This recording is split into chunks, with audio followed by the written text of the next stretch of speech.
আল্লাহকে পাওয়ার জন্যে যে তরিকা, মুহাম্মদ সাল্লাল্লাহু আলাইহি ওয়াসাল্লামের পথ পদ্ধতি অনুসরণ করতে হবে। এই তরিকার বাইরে অন্য কোনো তরিকা ফলো করা যাবে না। হ্যাঁ, তবে তার তরিকা ফলো করা যাবে যার কথা এবং কাজ নবীর সাথে মিলে যায়, আলহামদুলিল্লাহ। যারটা মিলে না তারটা নেওয়া যাবে না। মুহাম্মদ রাসূলুল্লাহ মানে নিজের মন গড়া কোনো কাজ করা যাবে না। ইবাদত করার ক্ষেত্রে প্রত্যেকটা কাজ নবী সাল্লাল্লাহু আলাইহি ওয়াসাল্লামের সুন্নাত মোতাবেক করতে হবে, মুহাম্মদ রাসূলুল্লাহ সাল্লাল্লাহু আলাইহি ওয়াসাল্লাম। 2 ওয়া আন তুকিমাস সালাত, তুমি 5 ওয়াক্ত সালাত আদায় করবে। একটা হাদিসের মধ্যে এসেছে, মান তারাকা সালাতা মুতাআম্মিদান ফাকাদ কাফার। নবী সাল্লাল্লাহু আলাইহি ওয়াসাল্লাম বলেছেন, কোন ব্যক্তি যদি, মুসলিম ব্যক্তি, ইচ্ছাকৃতভাবে তার উপর অর্পিত ফরজ নামাজ ছেড়ে দেয়, সে ব্যক্তি কুফরি করলো। কি করলো? আর মুয়াজ বিন জাবাল রাদিয়াল্লাহু আনহুকে নবীজি বলছেন, মান তারাকা সালাতা মুতাআম্মিদান ফাকাদ বারিআত মিন যিম্মাতিল্লাহ। যে ব্যক্তি তার উপর অবধারিত ফরজ নামাজ ছেড়ে দেয়, সে যেন আল্লাহর জিম্মেদারি থেকে মুক্ত হয়ে গেল। আল্লাহর কোনো জিম্মেদারি নাই তার উপরে। 90% মুসলিমের দেশে এটা খুবই দুঃখজনক যে আমাদের মধ্যে বেশিরভাগ মানুষ 5 ওয়াক্ত নামাজ পড়ে না। শুধু বড় গলায় কি 90% মুসলিম বললে হবে? যখন 90% মুসলিমের দেশের 100% মুসলিম 5 ওয়াক্ত নামাজ পড়বে, ইসলাম এমনি এমনি প্রতিষ্ঠা হয়ে যাবে ইনশাআল্লাহ তাআলা। যখন মুসলিম কান্ট্রির বেশিরভাগ মানুষই নামাজি হবে, ইনশাআল্লাহ আল্লাহর জমিনে আল্লাহর দিন প্রতিষ্ঠা হয়ে যাবে ইনশাআল্লাহ। আমরা যদি নামাজ আদায় না করি, দিন কি প্রতিষ্ঠা হবে ভাই? আমরা তো আমাদের দেহের উপরেই দিনটা প্রতিষ্ঠা করতে পারলাম না। পরিবারে করব কিভাবে, সমাজে কিভাবে করব, আর বিশ্বে কিভাবে করব? তবে আলোচনার একটা উদ্দেশ্য বলে দিয়ে থাকি, আগেই বলে দেই, ইসলাম দিয়ে পৃথিবী শুরু হয়েছে, নবী দিয়ে সভ্যতা শুরু হয়েছে, ইসলাম দিয়েই পৃথিবী শেষ হবে, নবী দিয়েই সভ্যতা শেষ হবে ইনশাআল্লাহ। শুরু হয়েছে আদম আলাইহিস সালামকে দিয়ে এবং শেষ হবে ইনশাআল্লাহ তাআলা নবী ঈসা আলাইহিস সালামকে দিয়ে। এই কথাটা মাথায় রাখবেন। আমাদেরকে বলছেন, হে মুমিনরা, তোমরা আল্লাহকে ভয় করো। ঈমানদার কারা বোঝাতে গিয়ে হাদিসে জিবরিল আসছে। জিবরাইল আলাইহিস সালাম এসেছেন, জিজ্ঞাসা করছেন ইসলাম কাকে বলে। নবীজি বলছেন আগে কালিমা, তারপরে সালাত। তো সালাতের কথা বলতে গিয়ে ওখানে চলে গিয়েছিলাম। আমরা যদি ইসলামের বিজয় দেখতে চাই, তাহলে সবাইকে 5 ওয়াক্ত নামাজ পড়তে হবে। রাজি আছেন তো? আজকে থেকে 5 ওয়াক্ত নামাজ ছাড়বেন? স্পেশালি যুবক ভাই যারা আছো, তোমাদের তারুণ্য আছে, রক্তের উদ্যম আছে, তোমরা চাইলে অনেক কিছুই করতে পারো। অনেক বার্ধক্যে উপনীত হওয়া মানুষ নামাজ পড়তে চায় কিন্তু পড়তে পারে না। তরুণদের কাছে আল্লাহ পাক সুযোগ দিয়েছেন। আর ইসলামের বিরোধী শক্তি যারা আছে, তারা খুব ভালো করেই জানে কিন্তু যে ইসলামের বিজয়ে সবচেয়ে বড় ভূমিকা রাখতে পারে তরুণ সমাজ, যুবক সমাজ, যুব সমাজ, তরুণ প্রজন্ম। এ কারণেই তো দেখবেন তরুণ প্রজন্মকে তাদের উদ্দেশ্য থেকে সরিয়ে দেওয়ার জন্যে তারা আপনার সামনে অনেকগুলো টোপ দিয়ে দিয়েছে। দেখাবো টোপ কয়েকটা। 1 নাম্বার টোপ দিয়েছে মেয়ে, নারী জাতি। মেয়েদেরকে বেপর্দা করে তোমার সামনে উপস্থাপন করে দিয়েছে, ফ্রি মিক্সিং। এখন তুমি আর ঈমান ধরে রাখতে পারছো না। এটা পরিকল্পিত ছিল, কারণ আল্লাহ পাক বলেন যুজ্জিনা লিন-নাস হুব্বুশ শাহাওয়াতি মিনান নিসা। মানুষের জন্য সবচেয়ে যে আকর্ষণীয় বিষয়গুলো, তার মধ্যে 1 নাম্বার হচ্ছে মহিলা, মানে মেয়ে, নারী জাতি। এটা আমাদের কাছে সবচেয়ে আকর্ষণীয়। আল্লাহ পাকের সবচেয়ে সুন্দর সৃষ্টিকে মানুষ না? মানুষের মধ্যে আল্লাহ পাকের সবচেয়ে শ্রেষ্ঠ সৃষ্টিকে নারী জাতি। আল্লাহ পাক তাদেরকে সুন্দর করে সৃষ্টি করেছে, তাই নয় কি? এই কারণে পুরুষদের সবচাইতে আকর্ষণের জায়গা কোনটা? নারী জাতি। এই কারণে মেয়েদেরকে বেপর্দা করে তোমার সামনে ছেড়ে দেওয়া হয়েছে। জেনা বেড়েছে, ব্যভিচার বেড়েছে, ফ্রি মিক্সিং বেড়েছে, ধর্ষণ বেড়েছে, এই যে হারাম প্রেমের সম্পর্কগুলো বেড়েছে। যুবকেরা তাদের জীবনের উদ্দেশ্য ভুলে গেছে। আমার কথা কি বুঝতে পারছেন? আচ্ছা, এটা 1 নাম্বার। 2, মাদক। যুবকদের সামনে মাদকের সহজলভ্যতা। চাইলেই হাত বাড়ালেই মাদক, হাত বাড়ালেই ইয়াবা, হাত বাড়ালেই ফেন্সিডিল, হাত বাড়ালেই হেরোইন, তাই না? কথা ঠিক না বেঠিক? যদি কেউ চায় যে আমি আজকে রাত্রে মাদক খাবো, সে পারবে, হাত বাড়ালেই পারবে। এখনকার সমাজ এমন, যদি কেউ চায় যে আজকের রাত্রে আমি পতিতালয়ে গিয়ে রাত কাটাবো, সে পারবে। 500 টাকা 1000 টাকার বিনিময়ে মানুষ এখন জেনা করতে পারে না? 5 টাকা 10 টাকা 50-100 টাকা দিয়ে মানুষ এখন ইয়াবা কিনে খেতে পারে।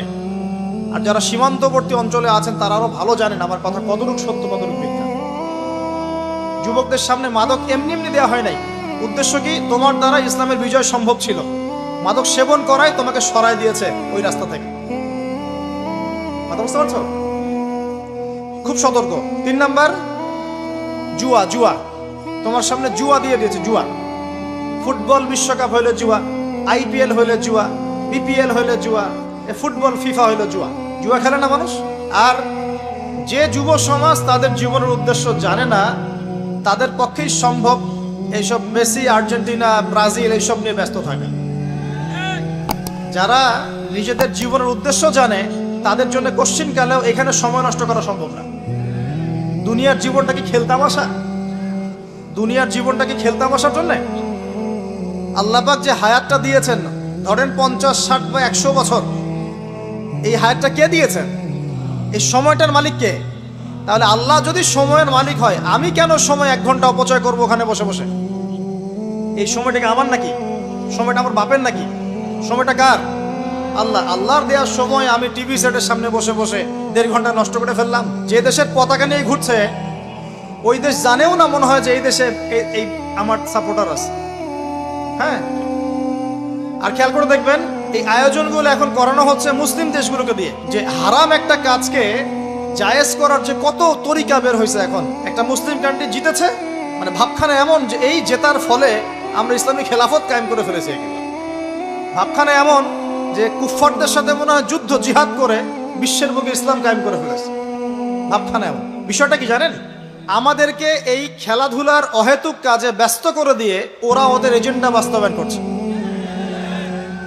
দেখবেন যখন যখন রমজান মাস আসে তখন তখন দেখবেন মুসলিম কান্ট্রির উপর নির্যাতন বাড়ে। যখন যখন বড় বড় ইভেন্ট হয়, ওয়ার্ল্ড কাপ, এইটা সেটা, দেখবেন ভিতরে ভিতরে মুসলিম কান্ট্রির উপর নির্যাতন বাড়তে থাকে। মানুষ একদিকে তাকায় থাকে আর একদিকে উদ্দেশ্য সাধন করতে থাকে। বুঝাচ্ছি বিষয়টা। আপনার 5টা বাচ্চা আছে মনে করেন, খুব জ্বালায়, কান্নাকাটি করে, হইচই করে, আর আপনি মোবাইল ফোনটা বের করে দিয়ে বলেছেন, বাবা বস, তোরা 5 জন মিলে একটা কার্টুন দেখ, আমি একটু কাজটা করি। দিয়ে দিলেন, ও কার্টুন দেখছে চুপচাপ, কেউ কোনো ডিস্টার্ব নাই। আর বুঝতে পারছেন? আর এই যে বাচ্চাগুলা কার্টুন দেখছে না, এগুলো হচ্ছে আমরা এখন। আর ওই যে কাজ করছে বাপ, এটা হচ্ছে ওরা, পশ্চিমারা। আমার কথা কি বুঝতে পারেন? আচ্ছা, আমি সহজ করার চেষ্টা করছি। প্রিয় যুবক ভাইরা, মেয়ে তো উন্মুক্ত করে দিয়েছেই, মাদক তো দিয়েছেই, জুয়া দিয়েছে, অহেতুক এসব খেলতামাশা দিয়েছে তোমার সামনে, তোমার সময় কেড়ে নেওয়ার জন্য, তোমার হায়াত কেড়ে নেওয়ার জন্য। তোমার মূল্যবান হায়াত, যে হায়াতটাকে তুমি আল্লাহর পথে দাওয়াতের কাজে ব্যয় করবা, দিন চর্চার কাজে ব্যয় করবা, আল্লাহর ইবাদতের কাজে ব্যয় করবা, আমর বিল মারুফ নাহি আনিল মুনকারের কাজ করবা, এই সময়টা ওরা কেড়ে নিয়েছে তোমার কাছ থেকে। বুঝতে পারছো না? তুমি আবার নেশা দিয়ে তোমার ভিতরটা নষ্ট করে ফেলেছে, জেনা দিয়ে তোমার অন্তরের নূর নষ্ট করে দিয়েছে, ফ্রি মিক্সিং দিয়ে জেনা এবং তোমার যে পবিত্রতা, চারিত্রিক পবিত্রতা নষ্ট করে দিয়েছে। যদি একটা মুসলিম রাষ্ট্রের মধ্যে দুর্নীতি না থাকতো না, মুসলিম রাষ্ট্র বিশ্বকে নেতৃত্ব দিত ইনশাআল্লাহ। যদি কোনো মুসলিম রাষ্ট্রের মধ্যে দুর্নীতিটা না থাকতো না, তাহলে দেখতেন ওই রাষ্ট্র অবশ্যই বিশ্বকে নেতৃত্ব দিত ইনশাআল্লাহ। এমন অনেক অমুসলিম রাষ্ট্র আছে যেগুলো অমুসলিম হওয়া সত্ত্বেও ওদের মধ্যে কোনো দুর্নীতি নাই। আল্লাহ পাক আমাদের সবাইকে পরিপূর্ণ মুসলমান হওয়ার তৌফিক দান করুন। দেখেন আল্লাহ পাক বলেছেন, উদখুলু ফিস সিলমি কাফা, তোমরা পরিপূর্ণরূপে ইসলামে প্রবেশ করো। এখন আমি যদি নামাজও পড়ি, আবার ঘুষও খাই, এদিকে রোজাও রাখি, আবার সুদও খাই, আবার এদিকে আমি হজমরাও করি, অন্যের সম্পদ আত্মসাৎ করি, মাপে কমও দেই, মজুদদারি করি ইত্যাদি, আমি কি পরিপূর্ণ মুসলিম? আমি কি উদখুলু ফিস সিলমি কাফার উপর আমল করতে পেরেছি?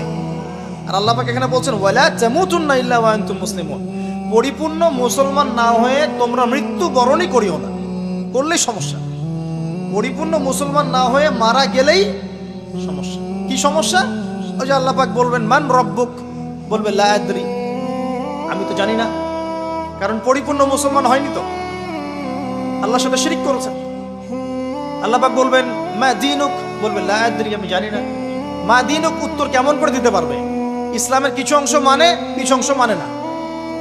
ইসলামের কিছু অংশ মানে, নামাজ, রোজা, হজ, যাকাত, তাসবিহ, তাহলিল সবই মানে, কিন্তু সুদ ছাড়তে হবে, ঘুষ ছাড়তে হবে, জেনা করা যাবে না, মদ খাওয়া যাবে না, দুর্নীতি করা যাবে না, মানে না। তাহলে মা দীনুক কি উত্তর দিবে? মান নবিয়ুক, কে নবী? উত্তর কিভাবে সম্ভব? নবীর সুন্নতি তো নাই গায়ের উপরে, চেহারায় নাই, কাপড়ে নাই, চলাফেরায় নাই, ওঠা বসায় নাই, ইবাদতে থাকলেও অর্থনীতির মধ্যে নাই, অর্থনীতির মধ্যে থাকলেও সংস্কৃতির মধ্যে নাই, সংস্কৃতিতে থাকলেও সমাজে নাই। নবীর সুন্নত কি খালি ঘরে তসবিহ টেপার মধ্যেই? মানে আমরা খালি সুবহানাল্লাহ সুবহানাল্লাহ পড়বো এটাই সুন্নত, দাড়ি ছেড়ে দিব এটাই খালি সুন্নত, টাকনোর উপরে কাপড় পরবো এটাই কি খালি সুন্নত? সমাজের মধ্যে সুন্নত নাই, অর্থনীতির মধ্যে সুন্নত নাই, ব্যবসা বাণিজ্যের সুন্নত নাই, চাকরি বাকরিতে সুন্নত নাই, পরিবারের সুন্নত নাই, সংস্কৃতির মধ্যে সুন্নত নাই। আর রাষ্ট্রের কথা বললাম না, ওটা বাদ দেন। প্রিয় ভাইয়েরা, যুবক ভাইদের কথা বলে আমি সামনে যাব। এক নাম্বার কি বলেছি, তোমরা সতর্ক থাকবে মেয়ে থেকে। কি থেকে? মেয়ে থেকে 100 হাত দূরে। 100 হাত মানে আমি বলি, পরামর্শ দেই, আমি তোমাদের ভাইয়ের মতো, ছোট হই আর বড় হই। আর আমাকে এইসব আল্লামা শায়েখ এইসব বলার দরকার নাই। আমি একদম তালেবে ইলম, এখানে বড় বড় অনেক আলেম ওলামায়ে কেরাম আছেন, আমি খুব বিব্রত বোধ করছি কথা বলতে। আমি জানি যে হকপন্থী ওলামায়ে কেরাম যারা, তারা আমাদের মতো অনলাইনেও আসেন না, এই ফেসবুক ইউটিউবে ভিডিও পাবেন না, এমনও আলেম বাংলাদেশে আছেন জানেন, যারা বহু আলেম তৈরি করছেন, মাদ্রাসা খেদমত করছেন। তো তাদের সামনে আমাদেরকে যখন এইভাবে টাইটেল দেন, লজ্জা লাগে, বিব্রত বোধ করি। পবিত্র কোরআনের বিশুদ্ধ তেলাওয়াত শিখতেই হবে, এবং প্রত্যেক দিন চেষ্টা করবেন 1 পৃষ্ঠা 2 পৃষ্ঠা, আধা পারা 1 পারা করে তেলাওয়াত করার জন্য। তেলাওয়াতের কোনো বিকল্প নাই, প্রত্যেক হরফে 10 নেকি পাবেন ইনশাআল্লাহ। এরপরে এর ভাষা আছে, কোরআনিক গ্রামার আছে, আর এই বইগুলো আপনি একা পড়তে পারবেন না। এই বইগুলো পড়তে হলে ওস্তাদ লাগবেই, লাগবেই। এক একটা বই 2 বছর করে পড়তে হইতে পারে, পড়তে হবে। যদি আপনি কোরআন জানতে চান, বুঝতে চান, পড়তে হবেই।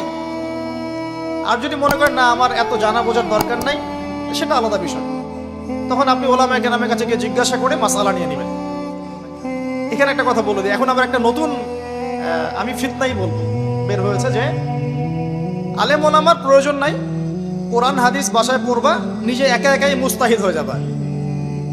অনেক দিনী ভাইকে দেখছি আমি, যুবক, ইয়াং, তার আগে বিপদগামী ছিলেন, হেদায়েত হয়ে ইসলামের দিকে এসেছেন, এখন প্রথমেই সহিহ বুখারী টান দিয়ে পড়া শুরু করেন। কে বললো আপনাকে প্রথমে সহিহ বুখারী পড়তে? আপনি কি এক লাভ দিয়ে এই মেডিকেল সায়েন্সের বই পড়তে যাবেন? এত কঠিন কঠিন বই আগে কেন? এই বইগুলো পড়তে ওলামায়ে কেরামে 15-20 বছর সময় লাগে। 15-20 বছর সময় লাগে, 15 বছর বেশি বলে ফেলছে মনে হয়। আমাদের মতো হলে 20 বছর লাগবে। কঠিন বই আগে না, আগে সহজ বইগুলো পড়তে হতো। তো ভাবখানা তখন দেখা যায় এমন, কয়েকটা হাদিসের কিতাব পড়ে, কোরআনের কিছু অনুবাদ পড়ে, আলেম ওলামার আর দরকার নাই, কোনো মাযহাবেরও দরকার নাই, আমি নিজে একাই মুস্তাহিদ। একটা সমাজের মধ্যে মুস্তাহিদ মানুষের সংখ্যা কতজন থাকে? অল্প কিছু। বেশিরভাগ মানুষই তো অন্ধ অনুকরণ তাকলিদ করতে হবে তাকে। তখন এই যে আপনি আমার কাছ থেকে মাসআলাটা জানলেন, এই মাসআলা জেনে নেওয়াটা কি আপনার জন্য উচিত না অনুচিত? আপনার এই মাসআলা জেনে নেওয়াটা কি উচিত না অনুচিত? এই মাসআলা আমার কাছে বা আলেমের কাছে না জানলে কিভাবে শিখবেন আপনি? শেখার জন্য আপনাকে আসতে হবে না? এটাই মাযহাব, এটাই মাযহাব। এখানে বিভ্রান্তির কোনো সুযোগ নাই যে আমি এগুলা মানি না, আমি খালি বইপত্র একা একা পড়বো, আলেম হয়ে যাবেন, সম্ভব না। যখন আমরা কলেজে পড়তাম অনেক সময় মনে হতো যে হয়তো বা সম্ভব, যখন পড়া শুরু করেছি তখন দেখছি যে না, এই সমুদ্রে ডুব দেওয়া কেবল শুরু, এর তলানে খুঁজে বের করতে 100 বছর লাগবে মনে হয়। আল্লাহ ভালো জানেন। আল্লাহু আকবার। দিনের জ্ঞান তো বেশি। আলী রাদিয়াল্লাহু আনহু একটা কথা বলে দেই, দিয়ে সামনে যাচ্ছি। আলী রাদিয়াল্লাহু আনহু শেষ বয়সে বলছেন, তাকে প্রশ্ন করা হচ্ছে যে আপনার কি কোনো দুঃখ আছে জীবনে? আলী রাদিয়াল্লাহু আনহু বলছেন যে আমি শুরু থেকে নবী সাল্লাল্লাহু আলাইহি ওয়াসাল্লামের পাশে ছিলাম, আমার দুঃখ নাই, তবে একটা মনের কষ্ট। কি? আমি যে জ্ঞানগুলো শিখেছি নবীর কাছ থেকে সাল্লাল্লাহু আলাইহি ওয়াসাল্লাম, সেই জ্ঞান বিতরণ করার জন্য কোনো পাত্র খুঁজে পেলাম না। কি গভীর কথা! যে জ্ঞান শিখেছি এটা বিতরণ করার পাত্রই খুঁজে পেলাম না। তাহলে পাত্র, আমরা তো পাত্র, জ্ঞান বিতরণ করবেন ওলামায়ে কেরাম। পাত্র আমরা যদি পরিষ্কার না হই, জ্ঞান কিভাবে পাবেন? সম্ভব? সম্ভব না। আরেকটা বিষয় বলে দেই, যখন আপনি জ্ঞানের চর্চায় মাঠে নামবেন, আল্লাহ পাক আপনার সম্মানার্থে ফেরেশতার পাখা আপনার পায়ের নিচে বিছিয়ে দিবে ইনশাআল্লাহ। আর যখন আপনি জ্ঞান চর্চা করে আলেম হবেন ইনশাআল্লাহ তাআলা, আপনার জন্যে আসমান জমিনের সমস্ত মাখলুক, এমনকি সমুদ্রের নিচের মাছ, গর্তের ভিতরের পিপিলিকা, সবাই আল্লাহর কাছে আপনার জন্য ইস্তেগফার করবে ইনশাআল্লাহ। একটা হাদিসে নবীজি বলেছেন যে আকাশের চাঁদটাকে তোমরা যেমন দেখো উজ্জ্বল অন্য নক্ষত্রগুলোর তুলনায়, ঠিক তেমনি সাধারণ মানুষের উপরে একজন আলেমের মর্যাদা এমন। তো প্রিয় ভাইয়েরা, যুবক ভাইদেরকে বলছি, স্পেশালি আজকের লেকচারটা স্পেশালি তোমাদের জন্যই, এই ফাঁদগুলো থেকে বেঁচে থাকবে এবং এলেম অর্জন করবে। এলেম অর্জনের কোনো বিকল্প নাই, এবং এলেম অর্জনের জন্য সিলেবাস লাগবে। আর অনেক বইপত্র একা একা পড়তে পারবে না, আলেম ওলামাদের সংস্পর্শ লাগবেই, অন্যথায় পারবে না। এর পাশাপাশি আপনি সিরাতের বই পড়বেন, ইতিহাস পড়বেন, ইসলামিক অর্থনীতি পড়বেন, হ্যাঁ, ভূরাজনৈতিক প্রেক্ষাপটের বইগুলো পড়বেন, এগুলো ঠিক আছে। এবং জেনারেল লাইনে যেখানে পড়াশোনা করছেন এই পড়াশোনাও কন্টিনিউ করবেন, এবং আপনার প্রতিভা দিয়ে আপনার জায়গা থেকেই ইসলামের খেদমত করবেন ইনশাআল্লাহ। পারা যাবে না? আল্লাহ তৌফিক দান করুন।